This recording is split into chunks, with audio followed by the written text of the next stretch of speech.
What's up, everybody? Welcome to another episode of Devs Like Us. I'm Clarence.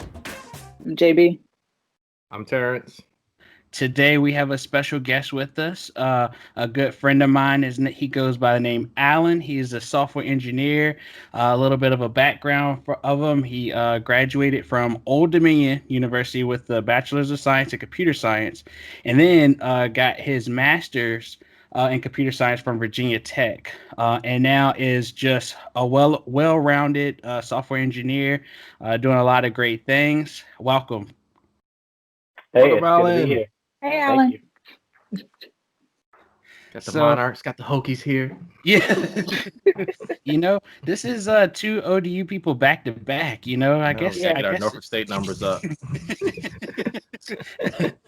it's all the same area, so we still show love. But I guess we could y'all ready to just kind of jump right on in. Let's do it. Let's deep dive. Do it. All right, so I guess first off, starting off, would you like to share with us kind of like your story as far as what got you into computer science or at least software development? Yeah, sure. It's kind of a long tale, but I actually started in high school with TI-83 calculators. I don't know if they still have those for you guys, but Yes.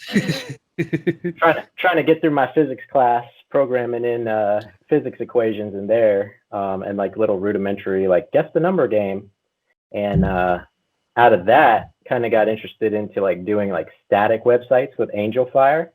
Okay. I don't know. Yeah. That's probably way before you guys, but and then I went to college. I did an undergrad at Virginia Tech for English first, and while I was there, they actually do a program for the English majors where they teach them how to do technical writing. Okay. And so you have to create a blog website and manage content for a static web page. And I was like, I'm more interested in doing this stuff than writing, so I need to get into that. And figured out it would have taken me longer to graduate there. And so I decided I'll just graduate and see what the prospects are for a job.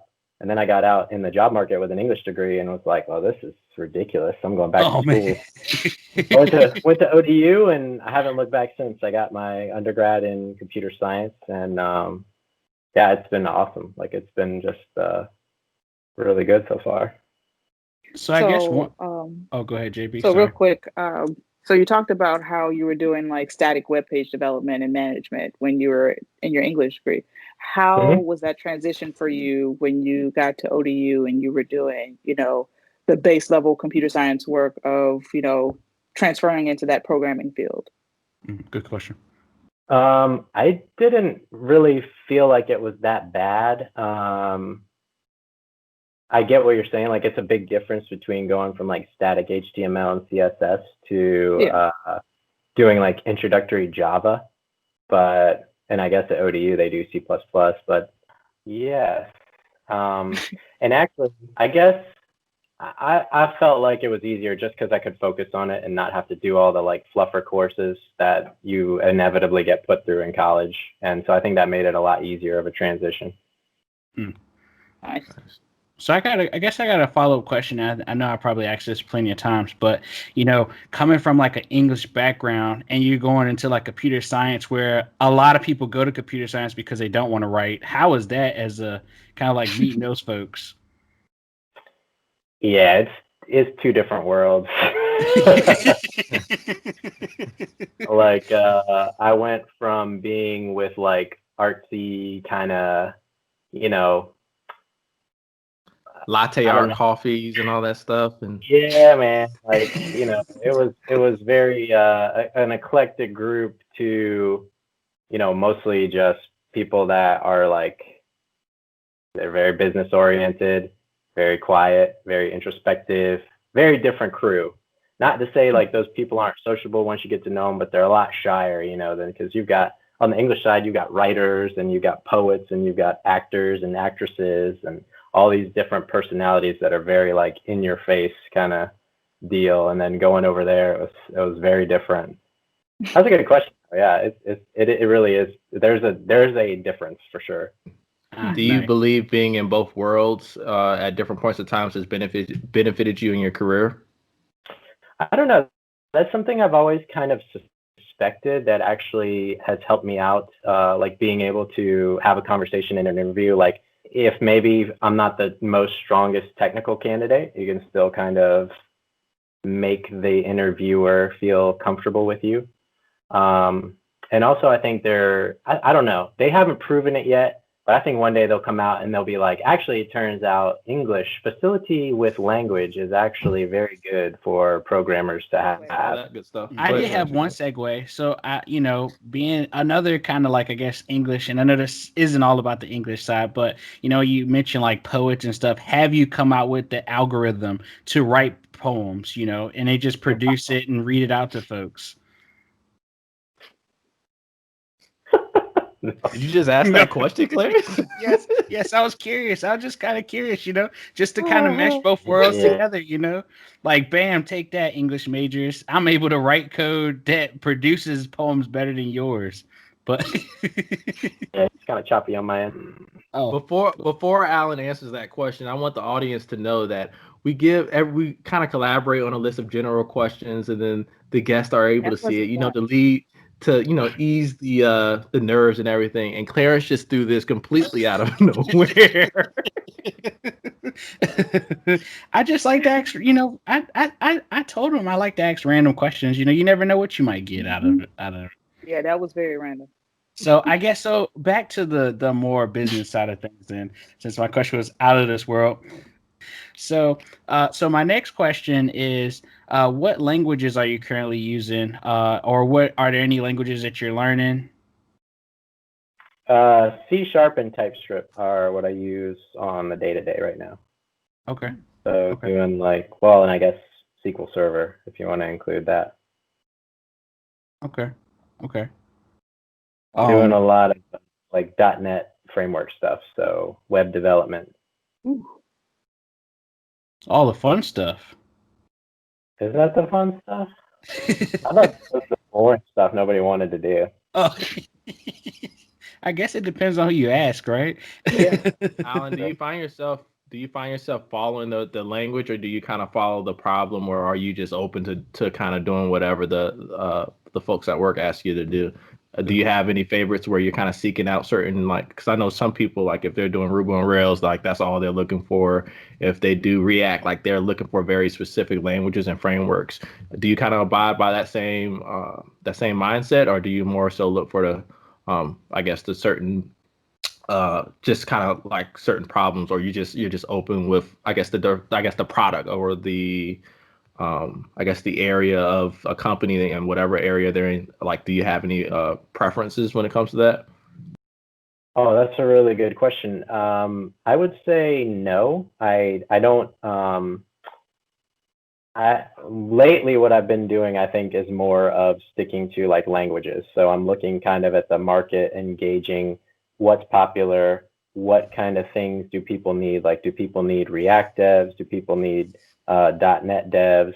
Do they need PHP devs? And what frameworks do they need in that? And I'm kind of gauging that. It's probably a terrible answer, but I think that's kind of just real. I think that's an honest answer. No, that's honest, because for me and from my background, that's one of the reasons why I think separates, and doesn't separate everyone, but separates kind of, if you have that theoretical foundation that college tries to give you, it might not have the best hands-on foundation, but it definitely, you have, like, regardless, there's still the same algorithm, difference, like data structures are data structures regardless of what language you implement them in. And so I think that's definitely beneficial, where you can look at the job market and say, well, if they're paying X developers this amount of money, then okay, I'll go that. Or if this language is dire, or there are not as many developers willing to code in this language, but they're paying top dollar, hey, you can do that and be okay with it. So I think that's definitely good for the listeners to hear that, if you have that foundation, that theoretical foundation, that comp sci foundation, that makes that a lot easier. Not saying you can't do that in a non-traditional route, but in my opinion, from what I'm hearing from a lot of people that are doing the boot camps, it's really tied heavily to a language, that the data structures and all the additional comp sci academic type foundations, they're not, it's hard for them to fit that into a couple months. I think Yeah. that's a good little. Oh, go Yeah. ahead. Oh, no, you go ahead, Clarence. I was gonna say, I guess what I was gonna say is, I think that's a good point that you made as far as like kind of seeing the trends with the market. We've mentioned on the show before. You kind of have like your toolbox, and you're filling things in with it as you go. And one of those is kind of being versatile because as languages phase out or projects change, like you never know when you might need to be quick and adaptive to learn something new so that you could keep yourself employed or at least kind of keep yourself relevant. Yeah, absolutely. I would actually, I kind of, I see your point there, Terrence, and I'm interested that perspective is the one that you've heard about the boot camps, because I've actually kind of been playing around with the idea lately. Like I almost feel that college is maybe not the right kind of preparation for the job market, or I should say it's I don't want to say over preparation, but Oh, for sure. No, it is definitely not. It's not a focused computer science topic. Yes. It's like this.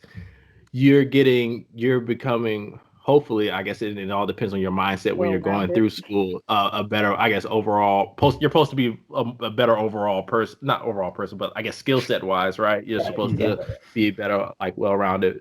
But from my opinion though, and again it does is depends too on what boot camp you're taking. Hmm. I do feel as though college, and I guess everyone's experience is a little different. It's definitely heavy on like the paper. Like you have labs and you have implementations, but they're really yeah, like you're starting that code. And I know we're talking about legacy code, and this probably is a good segue into that. Your projects are very like, this is a problem, you code it up and you start it. Whereas legacy code is, oh, this body of work has been living for 10 plus years, and all the Hmm. people who started are no longer here, and this is a critical system. Keep it running, and we need new features. yeah, And it's in whatever language you want to call it, right? No And that pressure at wasn't taught all. in class at So all. that, like, to me, like, you don't get that in college, but you do get like you get the fundamentals, but you have to apply it, right? I think that applying part is what separates the people in college.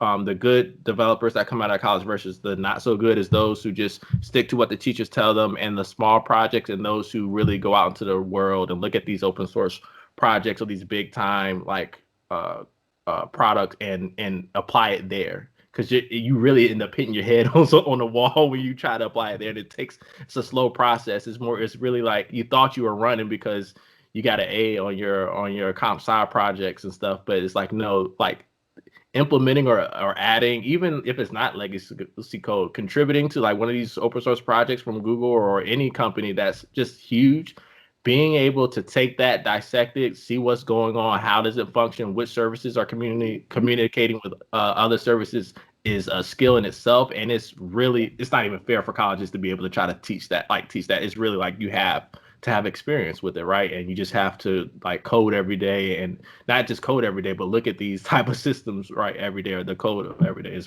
in my opinion. So I do agree that, like, I don't believe college prepares you necessarily to be like the best coder. I think it gives you the fundamentals or the theories behind what's going on. And they're two totally different worlds. You can know theories on paper all day. But like, you gotta be able to implement it, right? So Yeah, yeah, that's true. sure. That's true. Definitely. So I I just guess, did your segue, Clarence. yeah, I was gonna say Let perfect segue. I was gonna let you take it from there. I was just I gonna didn't even sit mean to back do and wait that. for you to ask the next question. All right, I'm back to So engineering. Stuff yeah, is working. I'm sorry. no, I love it. It's nice. No, so I guess yeah, perfect segue to our actual topic, which is legacy code. And so I guess like, what's kind of your experience with legacy code? What's your big thought on it? Just dump it all.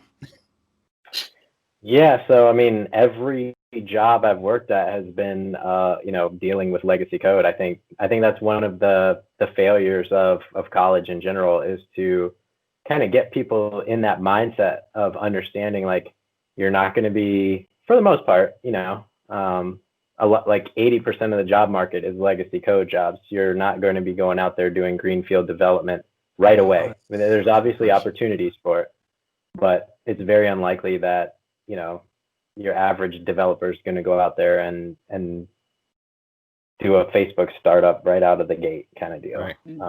Right. Or they're going to be I think, gosh, most of the people in my graduating class wanted to be game developers. They did a poll, like just like informal, like raise your hand if you want to do this. And it was like game development. And I was like, me and like 3 other students were like, didn't have our hands raised. And they're like, what do you losers want to do? Like, I was like, I want to be a web developer. Some guy was like, I want to be a network admin. And we were like, wow, we're just weird, I guess. I guess that's where all the new stuff is at. Because I do remember like a lot of people, especially after college, like that was their big thing: game development. And it was just like finding a way. And I know I actually got a chance to dabble with it, and I just felt like it was no real promised land there at all. No, yeah, that was like your master's. During your phase of yeah, it was my master's. That was during his phase of I don't like programming though. Yeah, it was.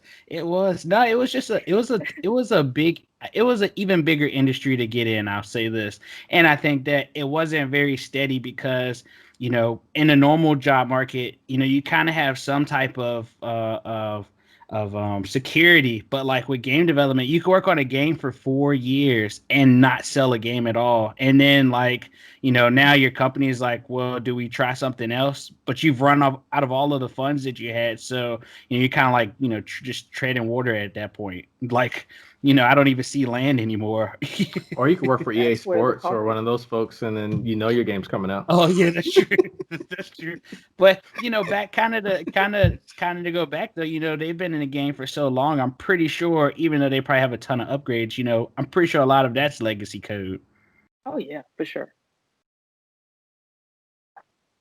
Yeah, it's all about connecting to the game engine and stuff. A lot of stuff. The legacy portion is really just the game engine and all that stuff. But yeah.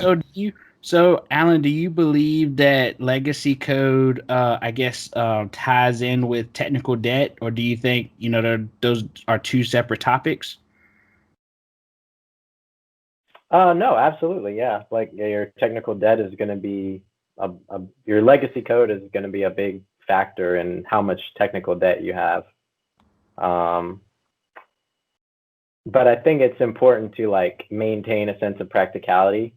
So, one of the things that I fell prey to when I came out as a rookie software engineer was I wanted to object orient all the things. I wanted to unit test all the things, and like most of the engineers there had been working for like 30 years at my first job, and they were like, we don't do that here. We don't do any of that. Yeah. They're not. We don't do that here. I'm sorry, that was really funny. You hear that? Face, I saw whoever you were talking about. I saw it in your face. Like now I'm that guy, right? His face would tell it all.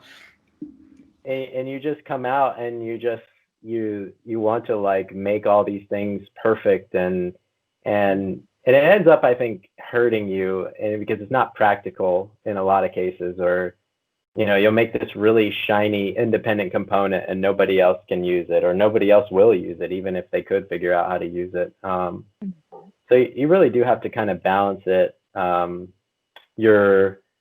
guess how much you feel that you have technical debt, because I guess there is actually like objective measures for technical debt. So, but how much you want to pursue that technical debt in your legacy code versus how much you just kind of accept that the legacy code is not going to be perfect, but it gets the job done and it pays the bills. Right. I think you brought up an interesting point, or kind of a question of mine, is that when you come out of school, you're coming off of like doing a lot of maybe some cool things, maybe some stuff that you weren't used to, but like you come out of school, you're hot, ready, ready to tackle on the world, and then like they give you this code to look at that you've never seen before. I think the scenario is like the person that did write it, they either retired, and I think I've said before in some other episodes they passed away. We've seen that, and so like how does that affect your drive, or how does that coming out of school, like does that just put the fire out right away? Does it spark a new interest? What's your thoughts? I I don't know. I don't know if I can talk for everybody, but at least for me, I was very passionate about programming. And when you go through, like, for the computer science program at ODU, I felt was pretty rigorous and kind of lights a fire under your butt to be really good. Like, they want you to be good. They want you, they want people to say good things about ODU devs. And I think it is kind of demotivating when you get into the job market and you find out, like, oh, this is all legacy code. Like, nobody really cares about, 90%. Like, nobody cares about shell sort. Like in my in my SAP report, nobody cares about that. They just want to see numbers on the page. Like, it's that simple, and you don't, and I don't know that it demotivates you to work in those positions for sure. You kind of get the itch and you're like, I gotta go. Like, I can't just take this. But I think after a while, like, once you've, like me, I mean, this is like my fourth job, maybe my fifth job. I've hopped around enough now where it's kind of like I'm very much embracing the legacy code part as like, now this is something where this is actually a skill that you can sell, that you can monetize this ability to go into a new code base, understand it, and tell your employer, like, this is what I bring to the table, and this is why I'm not a risk. Right. Right. Have you, Alan, have you ever been had the opportunity or been asked for, to, I guess, modernize a legacy code, or maybe the functions that they've done? Have you had the opportunity to do those at all? I think deep down, every software engineering manager knows that they want to do that, and that's always like a discussion in the interview process. But inevitably, it rarely ever happens. I mean, I guess I've been on one job where they actually, they asked me to come in and assess their code base and do a little bit of, they were using vanilla technologies for everything. They were doing a web stack. It was all vanilla PHP, vanilla JavaScript. And they kind of asked me to, like, put it in a framework and maybe add some tests around it. And you start doing that, and things are going well. And then it's like, oh, you're doing a really good job, but we need this new feature in, this hairy part of the legacy code that would take one dev, 2 months. And we think you guys together can knock it out in half the time or something like that. So there's always the best of intentions to do that. Did you have a question? I have a question to follow up on what he was talking about. Oh, go for it. I'm sorry. So Alan, in the statement that you were talking about where, they asked you to do the evaluation and do, a whole rewriting things, did that kind of, lessen your motivation when they're like, yeah, you're doing a great job, but, we really need this thing? Or how was that for you? Because I've had experiences where people come to me and they'll be like, hey, we have this code and, it's working, but it's not the best. And so we need you to evaluate, do a complete rewrite, things like that. And I get through it and someone say like, yeah, this is great, but, there's still some refactoring that needs to happen. And so, for me, that situation is, kind of different from yours because I got the chance to go all the way through. But for you, you didn't really get the chance to finish, the thing. And so, like, did that kind of bring your mood down essentially? No, I think at this point, I kind of just treat it more as part of the profession. I think it's one of those, It's one of those little gems that, again, you don't get prepared for in college. You kind of have a misconception that every project is like this sweet little discrete package that you build from scratch and you deliver it. And just, real software engineering is actually very messy, it seems. Yes. I think that's a good point, because I feel like I know from the experience I've had from kind of jumping around. I used to joke with some of my team members, and like, we would sit in these town halls or kind of like, the big meetings, and like you see all of this cool stuff, like this front end page that looks like really awesome. I mean, customers are using it and whatnot, and we're all sitting there like, well, our stuff will never look that good, or like it just doesn't fit that, like that image. So it's like, it's kind of like when you think about looking for job opportunities, it's like, is there a different wording for like, prime time development versus just kind of like taking on, the legacy part of things, or just kind of adding on to something that's already there that that doesn't get the same shine. Have you kind of noticed that, in your career journey? Yeah, I think they refer to it as greenfield, or I've heard of it referred to as like greenfield development, where you're going to be using all the latest technologies. You're going to be working with like a modern team, and yeah, like I said, I think I've been on one team where we did that, and the project I canned kind of, I think, because our users ended up delaying on their need for that particular application. But Gotcha. Oh, and so did y'all have any? I know I'm jumping right into it. I'm getting on my question train. So one interesting question that comes to mind is, when you think of legacy code, and I know we've experienced this firsthand. So, I just want to get our listeners a chance to kind of get what you thought about it. But legacy code and agile, do those two things go together? Have you seen that it works seamlessly, or have you seen it just be a total wreck? this is a tough one, because agile is such a loaded term. It's so subjective. I think everywhere you go, it's different what it means. And I've seen it be pretty awful in like 75% of cases. But I've also seen where if you can make some tweaks to it and maybe accept that you're not going to be able to do everything like the true Agilista way, maybe it's not so bad with legacy code. But I definitely understand. It does seem as though Agile is catered very much towards that, new kind of delivering new features in a lot of respects. But we saw that. Yeah, we saw that firsthand. Like that could be a culture question, though. Honestly, I don't know how much of that is legacy code and how much of that is culture. I got you. Yeah. Definitely. Because I was gonna Definitely say, in the like, culture.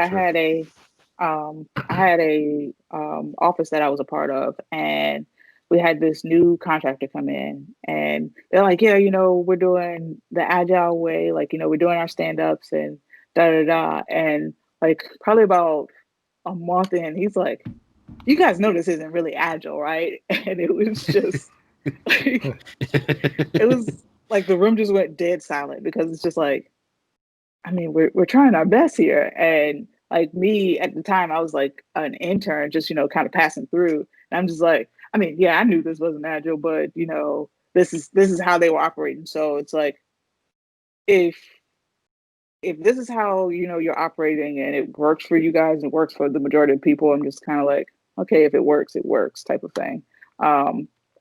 But yeah, it really did not work for me, because like when I came in, they're like, all right, since we have you for a limited amount of time, we're going to have you do this one big feature on this legacy code piece. And it'll be really great because this is something new that a bunch of our customers want. I'm like, all right, cool. That sounds great. And then I got into it. I'm like, this is horrible. And so like, that was like my worst introduction into legacy code, because of the fact that it was like a third party piece of code, and like the people who wrote it, I feel like they all learned polymorphism, and then they just took it to the extreme. It was like, we're going to put polymorphism on top of polymorphism on top of polymorphism. So then it's like, yeah, we need you to, edit this piece of the code. Well, this piece of code is like a piece of code that is referenced in like 10 like files down type of thing. And so it's like, you want me to be agile, but with something that is very convoluted. And so, yeah, it just wasn't a great experience for me. But, if the culture of the office works for you, which is also a thing, because if you just don't, if you're just not a good match with that culture of the office, then it's going to be very hard to get into the flow of things. Right. So like the agile way that they were doing in the time in that office worked for them. And for me, coming from a different office set, it was just like, yeah, this isn't going to work at all. So yeah. What tech stack was that, out of curiosity, the legacy piece that you had to deal with? So I was working in C code, like a lot of C code. Ooh. Yeah. Oh.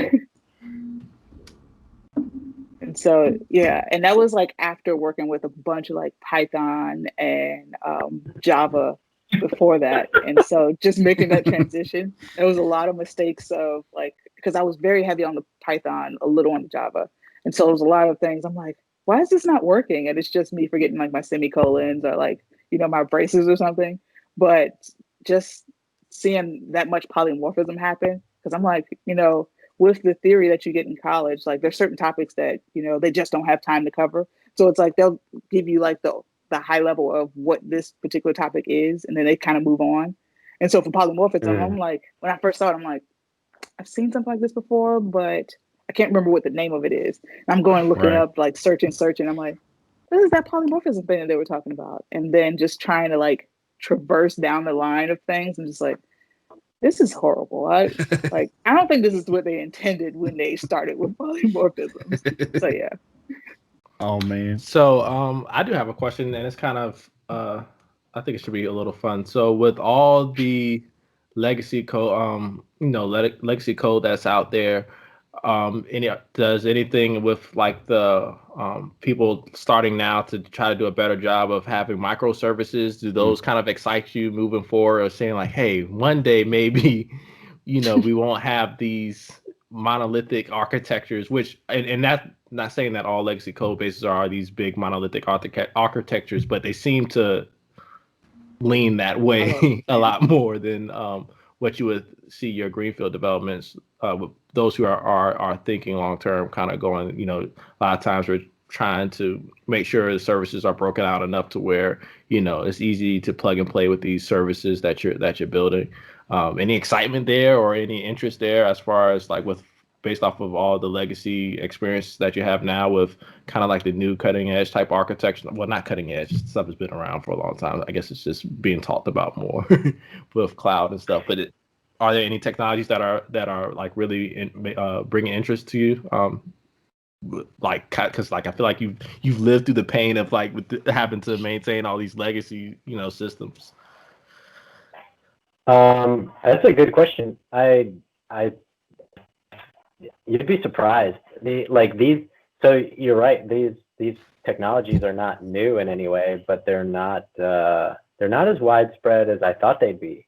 I was actually really excited when I first heard about microservices and splitting out so you can get dedicated front end work and dedicated back end work and dedicated API work, etc. But my experience, I've seen that in one project that I've worked on, and it was done extremely well. It supported Agile very well, and yeah, that kind of, when you see it in action like that, it was I guess, what tech stack were they using? I think they were on AWS, using TypeScript and a Java backend. I guess Java Enterprise. I'm not familiar with all the Java web frameworks, but it's exciting. But at the same time, my sense of, I don't want to call it pessimism, but I guess that's really what it is. I'm kind of pessimistic. I'll be happy to dive into that when I land in a long-term project where I get to do that. Yeah, makes sense. All right, so I guess last question. So you've been working with legacy code for a while. How do you become familiar with it? Like what kind of prep work does it take? What all goes? What's the whole process of kind of getting yourself immersed into it? Yeah, so I think it's pretty simple. Usually, what I do personally is I just go. So I'm usually doing web development. So I just take one slice of functionality. So you maybe look through some old tickets and you find a trouble ticket and you look at the code that was used to implement it. And then you trace through that workflow in the UI. And you track it all the way from the front end to the back end to the database and then all the way back again. Usually that's a pretty good indicator of the style of the kind of things you're going to see. But the absolute best thing that got me oriented on legacy code was my manager at one of my jobs actually sat me down and did a one-on-one walkthrough. Like he said, all right, here's this screen. and here's where it is in the code. And like, he's showing me his gotcha caveats, reason behind, why it was written a certain way. And he did that for several weeks, like, because it was a pretty large legacy code base. And I think that was actually like the best orientation to legacy code that I've had. So if you can get a manager to do that, or if you can get one of the senior devs to give you that, that is highly recommended. Yeah, I can see that being very beneficial because, there's plenty of places I'm pretty sure they're like, here's the code, here's your desk, go ahead, jump right in, do what you do. And it's like, I don't know what I do. They're like, you'll figure it out. Well, yeah, I mean, like most of the time they've had so much turnover, or the senior devs are so throttled, like with work, that they just don't have time to do a sit down with you like that. Mm-hmm. Mm-hmm. But yeah, that's a great. I think that's great advice. Going back historically through the tickets, especially if your code base, if they're using, I don't know, GitHub's tickets or issues, or GitLab's ticket or issues, or Jira, or what's another one, Redmine. Going back historically, that definitely does give you some historical context for stuff that they might have not have written down in their documentation, but it's kind of self-documenting there with the tickets. So that's pretty awesome. That and pretty good. I think that's a great idea. I've heard a lot of other. At the very least, when you do that, I mean, you may not understand everything that's going on code side, but you start familiarizing yourself with the language. And so in stand-ups, when they say, because everywhere they have their own language of stuff that they talk about, that's the particular business domain.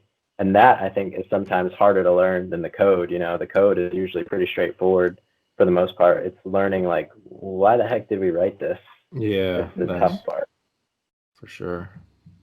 Yeah, I think that was going to prompt me, and I said I wasn't going to do it, but I felt the follow up question of when you brought it up a good point, and when you see some of the stuff, how well is the documentation written? I know that that depends on the culture that you join, but that's super important. From your experience, have you been to that point where have you seen really great documentation that kind of helps? Even if your manager kind of sat down and went through it with you, but like, was the documentation there to kind of like guide you along the way?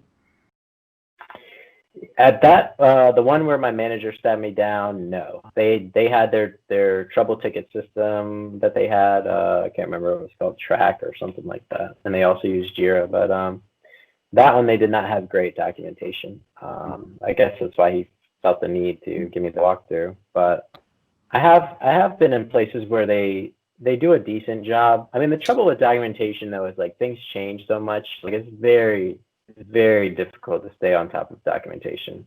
So I just come in by default expecting it to be out of date. Makes sense. Makes sense. Yeah, that documentation always lags. I don't know any development team where the documentation leads. It's kind of like it's always the afterthought. Not saying it's a great thing, but that tends to be how teams trend for sure. Makes sense. Yeah. Makes sense. So, did anybody else have any questions or anything to add on? I'm curious too, just to throw out there, are there any other techniques that you all have for the community as far as like becoming familiar with a legacy code base that you inherit?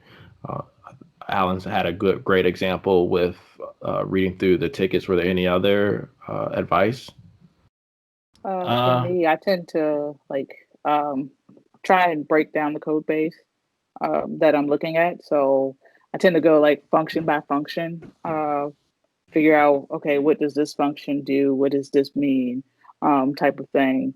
And, build it out that way. So then I can follow the trail of how how a particular variable may be moving throughout the space, or just the overall general flow of the code, just understanding, all right, they gave me a general idea of what this file does, but let me, go through so I can understand, so that that generally helps me later on when someone's like, oh yeah, I need you to, fix this thing. It's like, oh yeah, I remember what that is. That's in such and such file, and then I can, easily get this ticket or whatever done because of that. So that's generally how I tend to go about it. I think for me, it's mostly going through it and saying, why in the world did they write it like this? what in the world am I looking at? After a couple of those, then I think I start to kind of pick up. I'm just gonna be real. Like I look at it and I'm like, what? Kind of, that's my initial thought before I kind of, do a deep dive. But I try to follow the paper trail if there is one. And if there isn't one, then I'm hoping, and this isn't the case for all, every scenario, but I'm hoping that the dev that did write it, or had some familiarity with it, maybe they were on a team or something. I'm kind of going straight to them and asking as many questions as possible to kind of get like a gist of what all was, what was the thought process. Maybe was there something where you could kind of reference, because I know in previous experiences, and probably like our first one, there were some people that you could kind of heavy rely on to kind of help you, kind of see things to understanding. But then there were some people that you just went to go talk to, and they're like, oh, I wrote that when I started here. And they're like, I don't remember that, so don't ask me any more questions. And then, all that meant was, oh, I'll wait. I'll give you a chance to cool off, and then I'll come back and ask you again. Oh, so you're that developer You're that's that just guy. like, hey, I have another question. You know what? But we should have gotten that from the way that you asked your questions here, where it's like, yeah, I have one more question. And then, someone answers, goes through, okay, that leads me to another question. Yeah, I'm that guy. Don't give me a chance to ask another question, because there'll be another one. In his defense, though, that code base we were working with, okay, you had parts of it were written in German. You had parts of it were written from developers who learned how to program in a time when variable names couldn't be more than like 8 characters. You had table names that weren't actually names. They were like T510 was a table name. What does the T510 table do? I still can't tell you. Right. I looked at that table for over a year. Okay. I have no idea what that thing did. But it had like 300 columns on it. Yeah. Wow. Yeah. And what's worse? Oh, go ahead. I don't want to. No, that was pretty much. I was just trying to give you a little defense, because there were times when you're just like, this is literally German. I don't speak German. I have no idea what this is saying. Yeah. I was just going to add to that like, they did separate the environments, but the developers that we work with, they were so like on edge that like they wanted you to fix it, but at the same time they didn't want you to break it. So you're like, I mean, what do you want? Yeah. So, Alan, I know you were trying to give him, a defense and everything, but I honestly feel like Clarence is that same guy at his current job with his current team. Like when he first got there, it was like, so I know I was here probably about 10 minutes ago, but I went back to my desk and I looked this thing up, and I'm looking at this other thing. What does this mean? What were you guys thinking about when it came to this one thing? You just kind of kept going down that trail. I don't know if he remembers, but my project manager, she used to be like, Clarence, write it down. Don't come back here unless you wrote it down. And it's like, I did write it down. Clarence, it sounds like you're still like in school with a teacher telling you Exactly. like what to do. Like you're asking way too many questions. I'm not going to get through the lesson, so write down all your questions. But that project's making me feel like I've been like blessed, because I haven't had anything that bad. I think you've probably been blessed. Exactly. We were in a unique situation. I mean, it's one that definitely, I think, and Alan might agree that, overall the process or the experience, it wasn't the best, but there are like small things that they did do that I really appreciated that I don't see anywhere else. Okay. I will say I thought Visual Basic was bad, but this sounds way worse. No. The thing that's bad is when like normally when you're working on new technology, like you can go to Google and 300 different options pop up.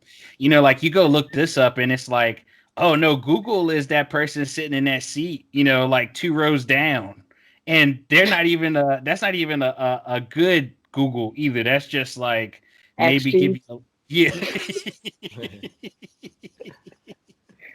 Everything comes with the story. Yeah. Well, back in my day, you know. So we've got some pretty good options, right? So reading through tickets, reading any existing documentation, we've got hitting up people that's still in the office, that anybody that's still around that's ever laid eyes on that code. Yeah. So I guess that's that knowledge share piece. JB, did you have one? Yours is more I so up in answered. here.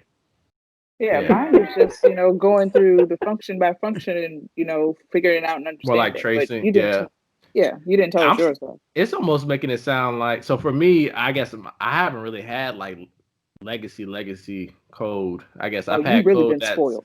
Okay. Oh I've yeah, had. you I mean, really spoil. I've had code that's been old, but they've like the libraries are still getting updated and stuff. So it's not like Hmm. I've had system I've developed for systems that have been out there for a long time. But I mean, it's I guess all of my team leads have been up for modernizing it and updating the services for it. So I've had those legacy systems that have Very had nice. like a monolithic architecture, and then we've separated certain functions, and then and have slowly converted that down to different microservices.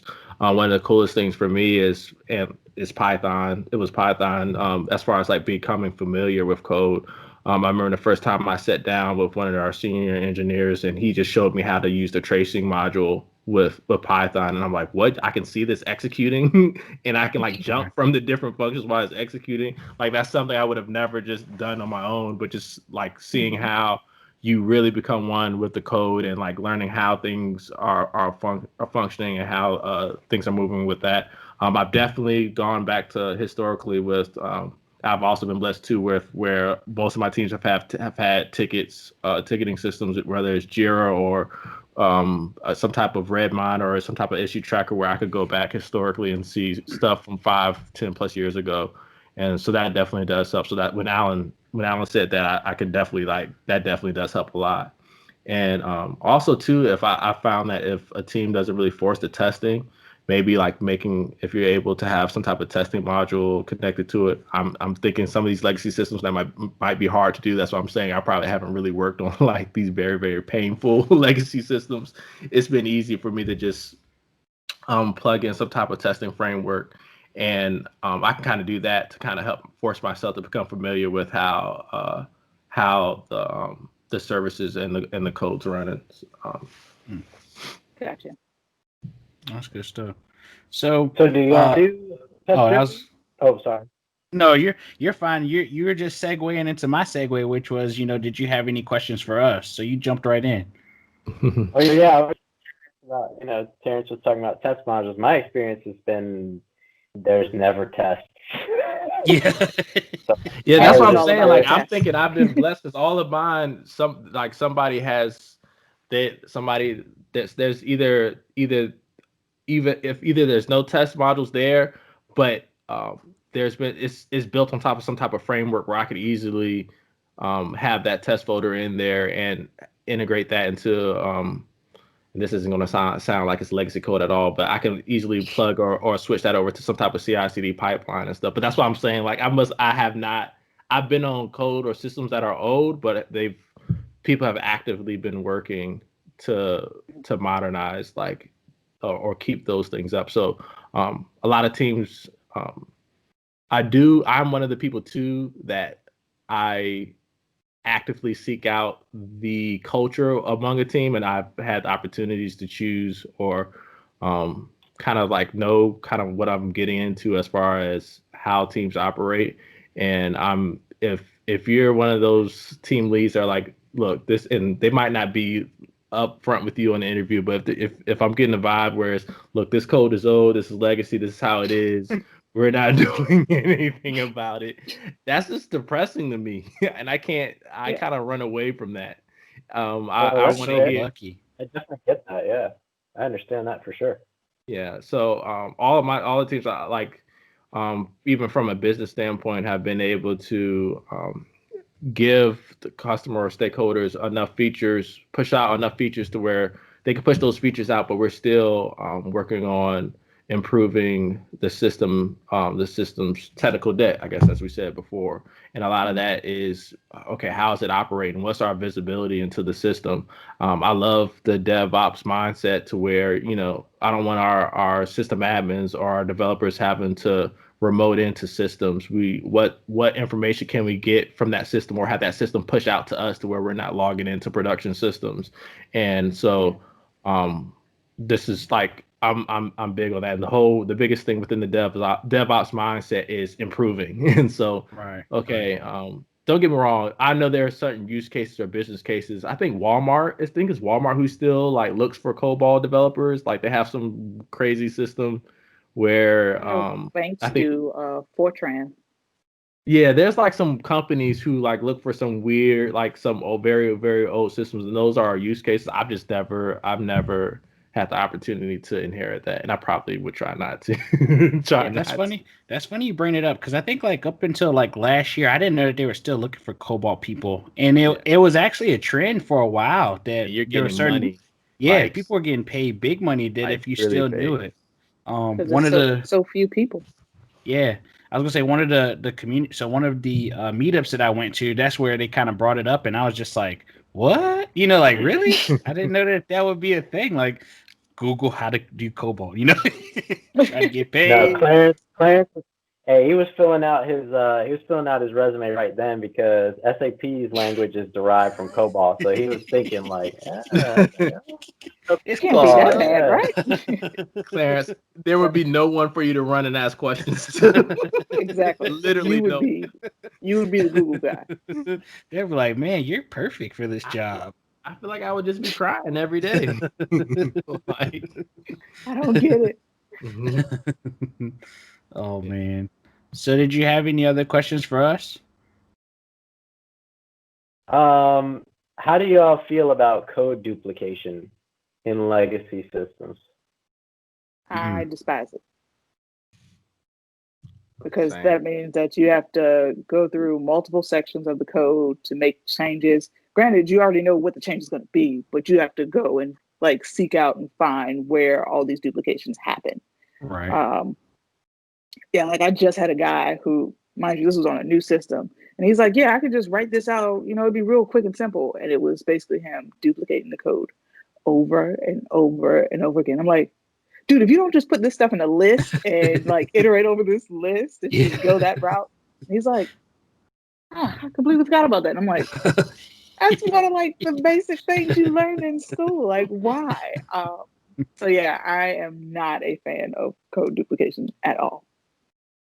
Yeah, I'm not a big fan of it either. But I guess my answer might be kind of like two-sided, because I guess like I don't like it, and I hope that people kind of stay away from it. But I guess I do kind of understand people who might take that route if they're like, pushed to do something like pretty fast. Because, a lot of times when you got like project managers or just managers kind of breathing down your neck, you might not have that time to kind of get that extra testing out to do something to make it a little bit more, flexible. So, that might be that kind of approach. And then of course, like we've seen it in our experience where it's just like, oh, we'll go back and look at it later, and that meant never. Never do. Yeah.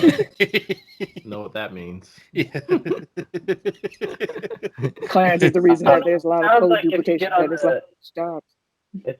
it sounds like if you get on the DevOps companies there, you get later all the time. Yeah. To address your technical debt. Yeah. So Terrence is basically telling me I need to be more picky. He's saying he's telling me I'm the janitor. I'm the janitor programmer. Yeah. Is that what came out of that? I hope that's not what came out of that. Yeah, it sounded like that. I'm just messing. Clarence, that's what it sounded like? You're just taking off dirty jobs, Micro. What's wrong with you? No, I'm not saying that. Really? That's how it came off? Nah, I'm just kidding you. It Clarence did kind is of. sitting there confirming Yeah, it. you came off as the DevOps snob. Yeah, it Are you did. That's what I kidding got. me? Yeah, Yeah. that's All I was exactly saying what it was. Like, You I low think, key no, said. I think what you guys have inherited was a lot harder. I felt as though if I was saying I worked on a legacy system, then I don't think I have that badge. I got you. I think that's like a badge of honor. I hate that. I don't know about that, but I'm just picking with you. Yeah, I know. I had You one more figured out that kid. you don't like legacy code, and yeah. I So I'm feel like sorry if we hurt your feelings or anything, but yeah, we were just see, saying.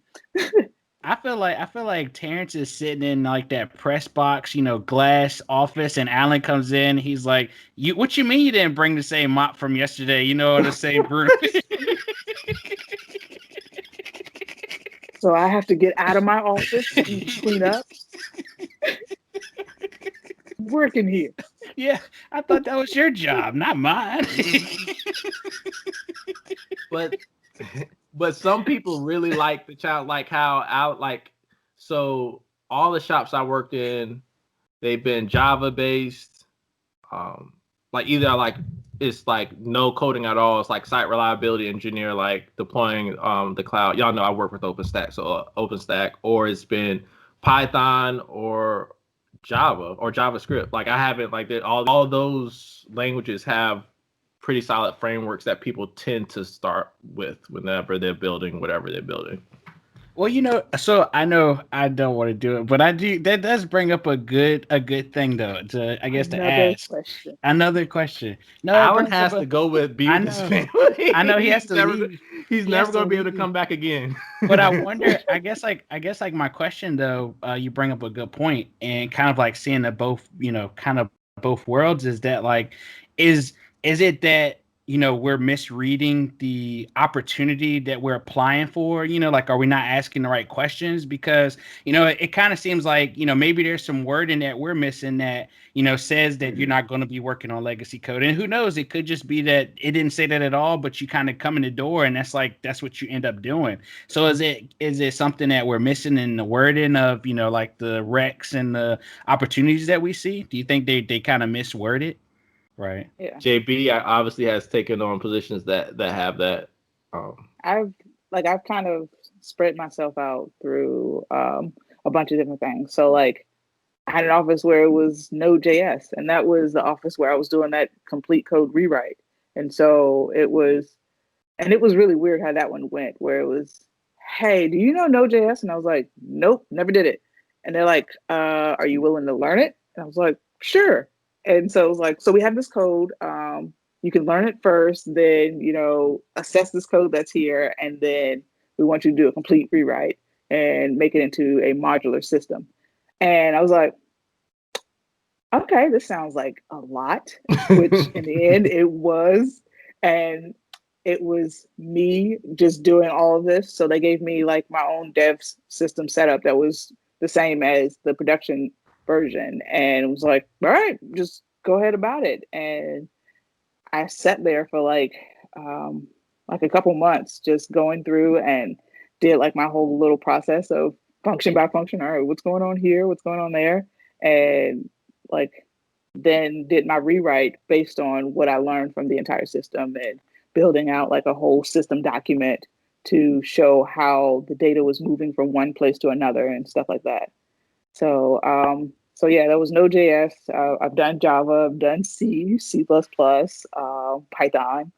And to anyone out there, I don't run away from C. I just haven't. I'm no, okay that's exactly what it sounds like. If the right offer comes, no, just play. Don't want to close any doors here. Now I'm sounding like Clarence. Yeah, hey man, it's okay to be a hopper. We've learned. we were a little. It took us a little while to kind of figure that out, but I definitely say like feel like for me. It was probably one of the best decisions.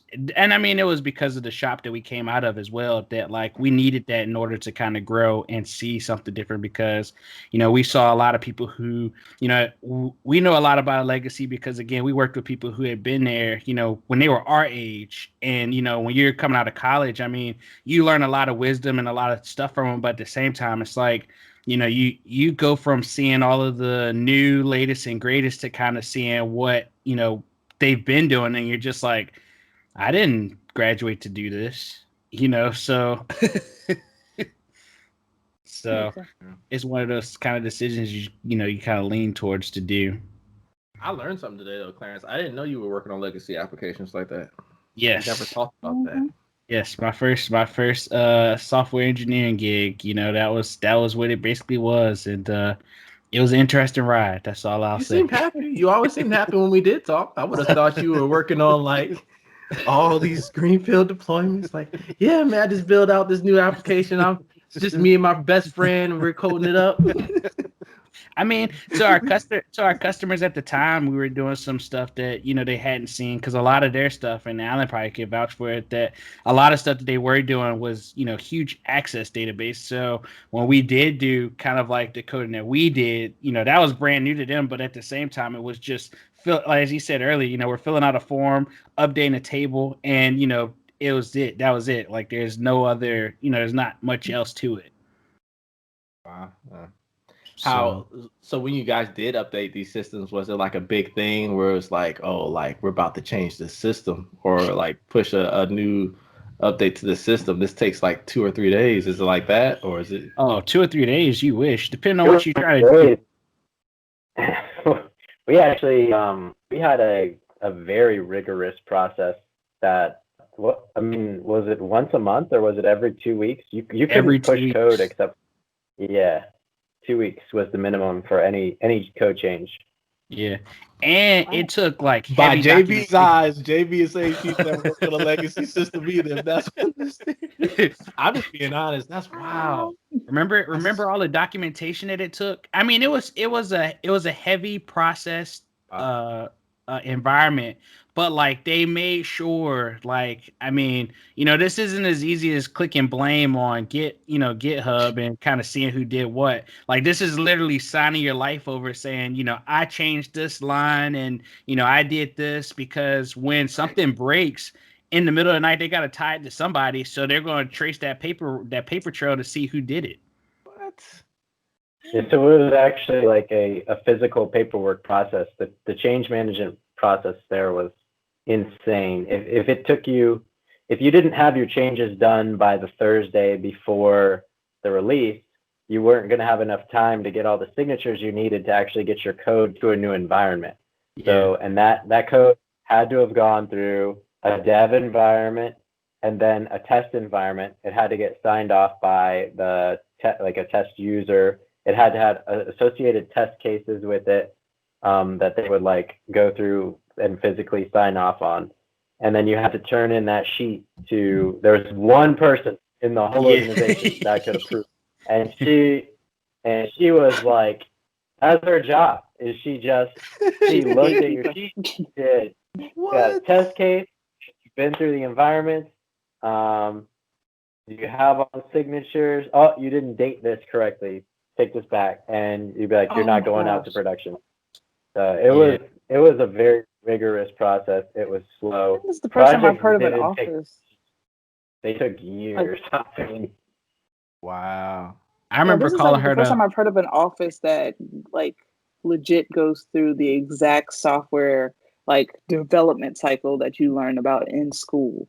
Like they didn't merge anything or skip any steps. It's like every single piece is just gone through. That's Yeah. like the entire company organization is involved in the change management process. Yeah. It's no just developers and Git or like end users. That's like everything. Oh, and then he didn't even It's mention, like, if crazy. it was an emergency change, if you had to make an emergency change in the middle of the night, you were on the phone with like 4 other people, and that was including your manager, the president, the person, the business owner who owned the system. You had to have them on the phone, and I mean it's like 3 a.m, so you got to think like everybody's like waking up, wiping the crust from the eye, but no, like you got to make a decision right then and there, because you could really affect what the company was going to have going first thing in the morning. Like, I'm glad we added this last 5 minutes in, because now I feel like this is officially a legacy code topic episode. I am astonished. But that's what I was saying. I mean, like, I don't feel like of I all had the that jobs, bad. that was the legacyest of all legacy code bases that I've worked with. Yeah, wow. Yeah. See, but I feel like That's what I would love to hear from you guys' experiences now. Well, like on the modern applications, like on the more modern systems, do you feel like that made you all appreciate it more? I think it made me worse. I feel like I don't even because I don't have those barriers anymore. It's just like push it, like don't even think about it. Oh my gosh, we can't even save you from So yourself. I can see that Clarence is just the guy that's just like code review. Who needs a code review? Straight to No, production. It's fine. because that lady that Alan mentioned, I always joked with her and called her my parole officer because she would always come get me before my change would go in. And it would be like when she would walk up, he's like, your change is broken because we sat like close to each other and he could see her walking and I would be sitting down. And I was like, what? And by the time I looked up, she's there with the paper and it's like, dang it, my change isn't going this week. You know what? This I don't week, think I gotta ever, wait for next month. yeah, I don't think I ever actually made it through on the first time. I remember I actually got so ticked off because like we were working a project and me and my teammate were working agile, and so we were like actually pushing out quite a bit of code frequently. And I just remember just getting just denied constantly. Like this lady was like, you put the signature in the wrong place, or like, like you didn't fill out page 2, or the date's wrong for this, or you're missing a test case, or you have a failing test case, or I didn't see your. Well, didn't each change have like a release number on it? You Yeah, yeah. had a It was correct release number. You had to like input that onto the each test case, like associate each change number with a test case. Yep. I've Any read change. about this. I've read about it, but it was like in the book, like the history section of the submarine, and that's what they were talking about. It was like they were like way back when they were like, it was all the people who did not like Git. Like with the developers who were about to retire, they didn't like it. They were like, back in my day, change management, we had a book, and there was a book, and then you had to sign. This is the book you guys are talking about. Oh my god. Yeah. It was so funny though because like when we first started versus kind of like when we ended, I think it was like you kind of picked up on like, oh, I don't want to write no more documentation than what I have to. So you push every change you could possibly think of in one change, request because you were just like, I'm not testing that, because every time if there was I forgot what did they call them? What was it called? It was like a task number, and each task number will be pushed into basically like a change. And so if that task number did not have any documentation on it, your bigger push couldn't even go. And that was another thing too, is that like everything, whatever you fix, it all had to go in like one chunk. There wasn't, and in some cases there were like small things that you could kind of break up, but for the most part, everything that you changed, you tried to push as much stuff in one, push that you didn't have to make. I've got to ask this. Did you guys have any type of development environment? Were you guys, because you guys test this on your own? Like, without messing up? We had, yeah. Okay. The only downside though, and I guess we could probably talk about it, is that the data was not the same. So production data was everything, of course, everything up to date, but like the test environments, they were always like months old. So like if something new was introduced that you were coding for, you had to wait because I forgot what the process was for that. You might remember, Alan, but it was a long time to even get new data in our test environment. Like it was quite the experience. That's all I can say. That sounds like quite the experience. But yeah, that's yeah. I think their rollover process to copy production data took several days, so they would not do it during the day. So it'd be like a nightly kind of run where they would push over production data. And they did it. I don't want to say monthly in the test environments. It might have been quarterly if you were lucky. And then in the dev environments, it was just garbage data that you made up. You just invented it. Yeah. Wow. Yeah, I remember the dev environment was garbage. You could write all your code there, but you couldn't really test it until you got to test because they didn't have any good stuff to use. Wow. So, but yeah, so did that's we scare the listeners from any legacy? I think that any legacy experience code like what they were doing. I think that experience is atypical. I don't think that's normal, but it did give me, I think, a bigger appreciation for like what people consider legacy code in most companies today. I'm kind of like, it's not that bad. Right. Yeah. It's bad. It's not that bad. It could be a lot worse. Yeah. It could be a lot signing. But I definitely think it's something to ask. Like if you're in an interview process, we've always saying like it's good to have questions. I think finding out if you're potentially going to a type of system like that, if you're someone that's out there in the job market and you have options for sure, probably it might be something worth asking. I don't know. I do know people who do ask, and they ask about the languages and like what type of processes they have. So I think that's probably something to add to the interview list too, for sure. When you're in interviews and you feel like you're doing good on that interview, you know, it's like your turn to, if they ask if you have any questions, that's probably something to see if you can poke at. Yeah. Yeah. I think that's a great skill to have, because if you're not capable, I don't want to say if you're not capable of detecting that, but if you're not concerned about it and you really do think it would affect your day-to-day, you know, your vigor for your job, you really don't want to get into that situation, because it's gonna just, you know, it's gonna detract from your performance and possibly lead you away from the profession. Definitely. Yeah, I was gonna say, I feel like if you've been in the game long enough, you could kind of pick up on something like that. But you know, for us, like we were fresh, we just wanted to get in development. Like, you know, that was our chance to, you know, make our mark in the development world. So like, you know, it was a process that we didn't necessarily want to like experience, but at the same time, you know, because we weren't aware or, you know, didn't have like that grounding to know like, oh, why would I want to go through all that just to do that? You know, it could kind of be tough if it's your first, you know, go round, at least to pick up. So for sure. Awesome. So I love how the conversation ended, like how it went in that direction. We got all that good stuff out of you. Yeah. I feel like I learned something off this episode. Sorry, I learned a lot more.